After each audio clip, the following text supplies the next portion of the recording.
Anak yang cerdas, yang kritis, dan yang bertanya sering dianggap masalah dan dianggap pemberontak, bukan dianggap berpotensi, juga bukan dianggap pemikir.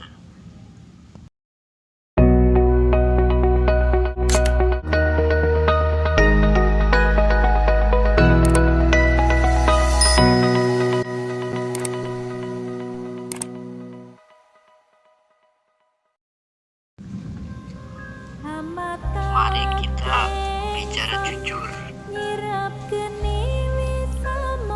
Indonesia adalah negara atau negeri yang penuh dengan ritual,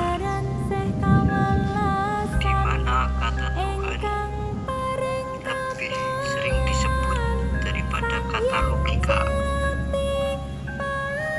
Orang bangga dengan berjenggot ataupun berjilbab, akan tetapi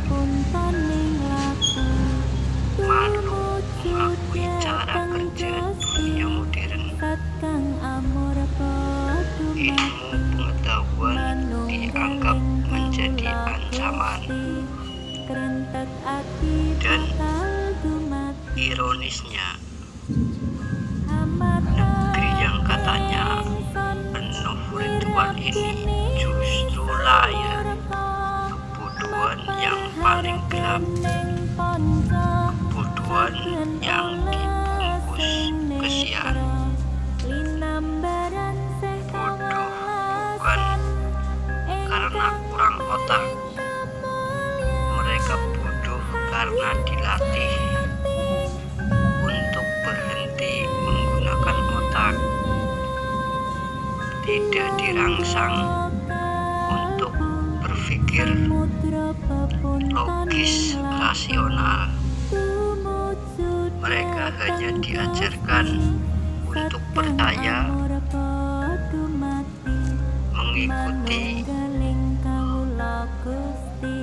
patuh, dan untuk diam menerima apapun yang dikatakan otoritas suci, meskipun apa yang dikatakan bertentangan dengan dunia nyata dan modern. Dari kecil anak diberi pesan, jangan bertanya terlalu banyak, nanti dianggap meragukan akan Tuhan. Jangan kritik ajaran,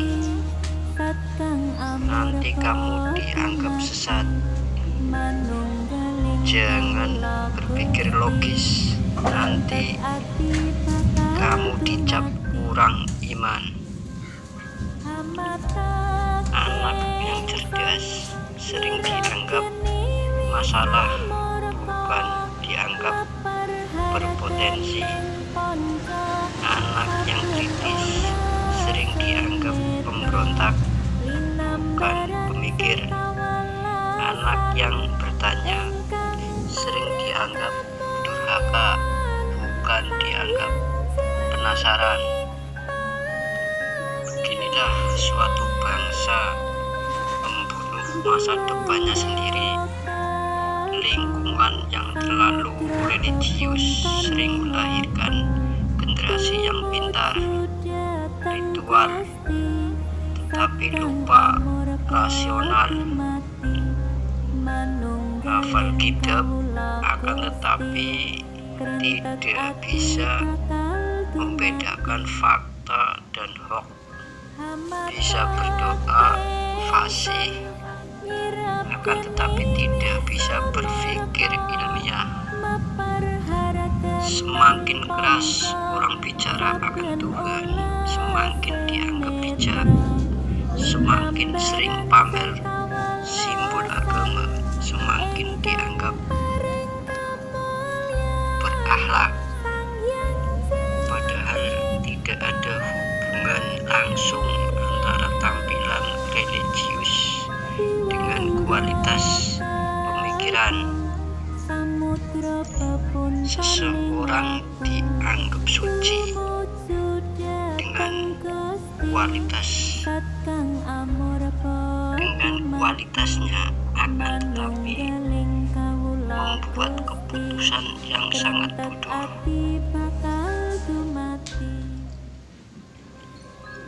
Tampak alim, akan tetapi mempercayai yang tidak masuk nalar.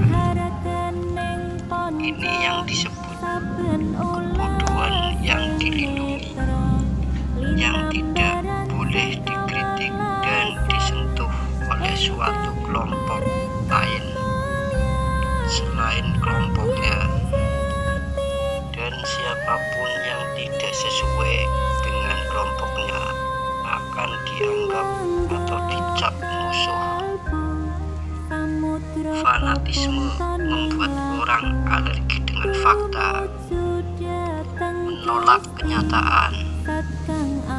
Logika dianggap ancaman, membuat orang percaya dengan hal-hal konyol asalkan dibungkus dengan bahasa agama. Menolak sains, menebarkan hoax dengan merasa beribadah. Data dianggap tidak penting. Menolak kesehatan mental. Riset logika hanya karena tidak sesuai dengan dalil yang dia hafal.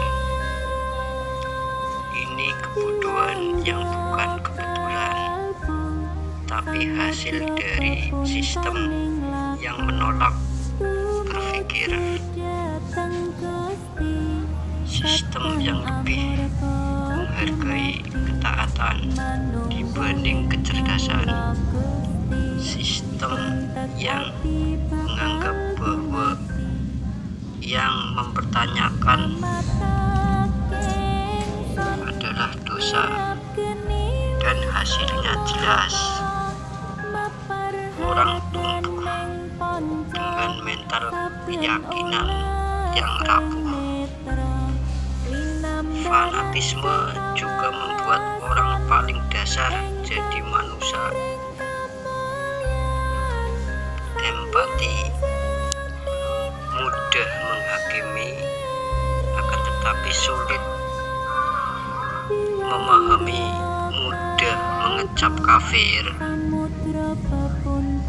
tapi tidak mampu berempati, mudah menuduh orang lain salah, tetapi tidak bisa